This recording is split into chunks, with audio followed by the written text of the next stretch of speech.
छत्रपती शिवाजीराजांच्या युद्धकौशल्याचा भाग म्हणून गनिमी कावा हा आपण सगळेच जण ओळखून आहोत.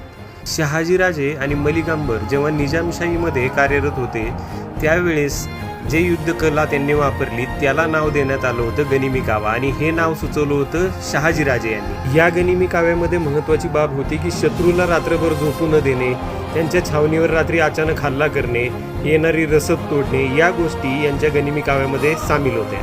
पुढे गनिमी काव्याचा हाच वारसा छत्रपती शिवाजीराजांनी चालू ठेवला आणि त्याच्यामध्ये अनेक बदल घडवून आले. यातील महत्त्वाचा बदल असा होता की शत्रूबरोबर उघड्यावरती जेवढं युद्ध टाळता येईल तेवढे युद्ध टाळायचं आणि शत्रूला खिंडीमध्ये जेवढं गाठून त्रास देता येईल किंवा मारता येईल तेवढं जास्त मारायचं.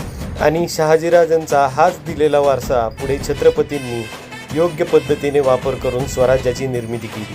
इतिहासातील या आणि अशा अनेक रंजक गोष्टींसाठी पेजला नक्की फॉलो करा. जय जिजाऊ जय शिवराय.